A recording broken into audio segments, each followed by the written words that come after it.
अब आप देखिए दूसरी इमेज के अंदर आप क्या देखते हैं कि एक गार्ड जो है वो इस ट्यूमर को, ठीक है, यही ट्यूमर था अपने अंदर, ये मुंह के अंदर, उसी ट्यूमर को क्या कर रहा है, लड़ रहा है उसके साथ में।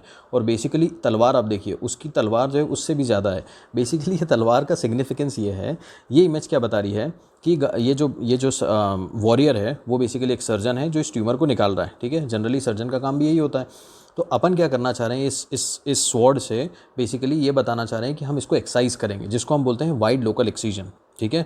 तो स्वॉर्ड कैंसर को टच नहीं करती, उसके चारों ओर हेल्दी टिश्यू भी काटती है। अच्छा, इस कंसेप्ट को समझाने के लिए मैं आपको बताता हूँ।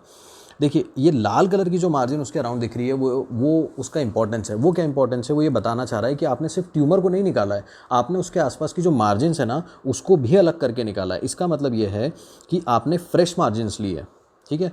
अब उसका रीज़न भी मैं समझा देता हूँ, क्योंकि क्या होता है कि जनरली जब आप ग्रॉसली देखते हो किसी भी ट्यूमर को, तो आपको माइक्रोस्कोपिकली कभी नहीं पता चलता, और माइक्रोस्कोपिकली उसको बचाने के लिए हम हमेशा जो है ट्यूमर के आसपास की मार्जिन एक्स्ट्रा ही लेते हैं। ये कंसेप्ट तो आई होप आपको पता होगा।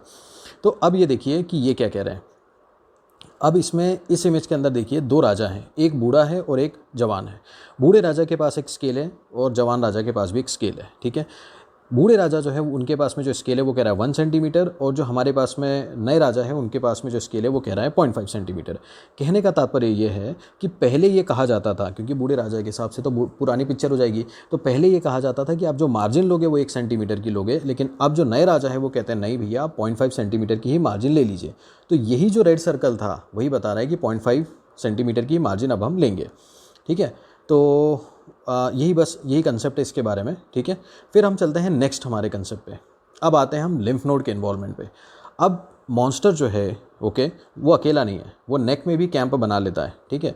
इसका मतलब ये है कि इस इमेज का मतलब पहले तो मैं इमेज समझा देता हूँ। आप देखिए कि एक पर्सन दिखाया गया है जिसके नेक को रीजन को एम्फेसाइज करा गया है, उसमें कैंप बना लिए गए हैं, और कैंप में क्या है, बहुत सारे ये लोग आके रह रहे हैं, ठीक है। और उसी के साथ में हमारा जो वॉरियर था वो बुलडोज़र लेकर आता है और उनको पूरा के पूरा उनकी पूरी की पूरी कॉलोनी को उखाड़ फेंकता है। ये इमेज आपने एंकर कर ली। अब आप देखिए इसका कंसेप्ट क्या है। इसका कंसेप्ट ये है कि जो कैंसर रहता है वो लिम्फ नोड्स को भी इन्वॉल्व कर लेता है, और हम लोगों को सिर्फ और सिर्फ कैंसर को नहीं निकालना पड़ता है, हमको उनके लिम्फ नोड्स को भी निकालना पड़ता है अगर वो इन्वॉल्व होते हैं तो। इसीलिए आप देखेंगे कि ये इमेज के अंदर नेक जो है वो ज़्यादा बताई गई है, क्योंकि नेक के जो लिम्फ नोड्स रहते हैं वो ज़्यादा इन्वॉल्व होते हैं इसके अंदर, ठीक है। तो नेक डिसेक्शन की बता रही है। अब हम चलते हैं हमारी थर्ड इमेज पर। थर्ड इमेज क्या है, ये देखिए। अब मॉन्स्टर जो है वो जॉ के अंदर भी घुस गया। जॉ मतलब जो जबड़े की हड्डी होती है, मैंडिबल, उसमें भी घुस गया है, ठीक है। तो वही वॉरियर आता है हमारे पास में, ये तेज़ तलवार और भारी तलवार लेकर, और वो कहता है कि इसकी दीवार जो है वो भी काटनी पड़ेगी। दीवार से मतलब ये है कि जो बोन रहती है ना उसको भी काटना पड़ेगा। उसको हम कहते हैं मैंडिबुलेक्टॉमी, क्योंकि मैंडिबल की बोन अपन काटते हैं। तो इस इमेज से मैं यही बताना चाह रहा हूँ कि अब जो थर्ड इमेज है, ठीक है, इसके अंदर हम जो है वो बोन को भी रिमूव कर रहे हैं, और इसीलिए बोन और वॉरियर दोनों को एक साथ में दिखाया गया है, ठीक है, क्योंकि वॉरियर आएगा और बोन भी रिमूव करेगा। अब अपन तीनों को क्लब करते हैं, तो अपन क्या देखेंगे कि सबसे पहला वाला जो इमेज है उसमें तो आपने ट्यूमर था उसको मार्जिन के साथ में काट दिया। दूसरी वाली जो इमेज है उसके अंदर आपने क्या करा, लिम्फ नोड्स को काट दिया। और तीसरी वाली जो इमेज थी आपने उसमें क्या करा, बोन को काट दिया, ठीक है। तो ये हो गई अपनी प्लेन एंड सिंपल। अब इसको क्या बोलते हैं, इसको हम बोलते हैं कमांडो प्रोसीजर। इसीलिए ये कमांडो से आपको बनाया गया है, ठीक है। इनके चेहरे पे देखिए, इनके गालों को देखिए, जो मार्क लगे हुए हैं वो ही एक चीज़ बता रहे हैं, that is nothing but a commando. वो क्या बता रहे हैं, वो ये बताना चाह रहे हैं कि इस तीनों चीज़ों को मिलाकर एक प्रोसीजर को नाम दिया जाता है, और वो कहता है combined mandibulectomy and neck dissection operation. इसका मतलब क्या रहता है कि आपने मैंडिबल को रिमूव करा, नेक डिसेक्शन का मतलब है कि नेक को नहीं रिमूव कर दिया, नेक के जो लिम्फ नोड जो उनको रिमूव करा है, ठीक है।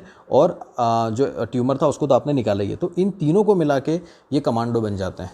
समझ में आ रहा है। आप इसको ऐसे भी लिंक कर सकते हो कि देखो, पहले तो वॉरियर से अब हम सीधे एडवांस स्टेज पर आ गए। पहले के ज़माने में वॉरियर लड़े जाते थे, अब जो है कमांडोज लड़े जाते हैं। तो आप ये देख सकते हो कि थोड़ा सा अलग जा रहा है ये, आउट ऑफ द बॉक्स, लेकिन स्टिल इट मेक्स सेंस कि क्योंकि दोनों ही लड़ाकू है। तो ये हो गया कमांडो प्रोसीजर, ठीक है। तो कमांडो प्रोसीजर अपने में ये वापस एक शॉर्ट में समराइज़ कर देता हूँ। पहले में क्या था कि भैया हमने ट्यूमर को एक्साइज कर लिया था। दूसरे में क्या था, बिल्डोजर लेके जो कैंप लगाए थे उसने आसपास गर्दन के वो रिमूव कर दिए थे, मतलब नेक के जो लिम्फ नोड्स से वो रिमूव कर दिए थे, जिसको अपनों ने नेक डिसेक्शन बोला है।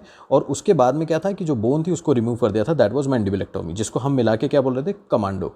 तो ये हो गया हमारा मिशन कंप्लीट। अब हम चलते हैं मैंडिबलेक्टोमी के बारे में। इस इमेज को एक बार वापस देखिए कि इसके अंदर हम बोन रिमूव कर रहे थे। तो अब जो बोन रिमूव करते हैं ना, वो भी 3 तरह की बोन रिमूव होती है, ठीक है।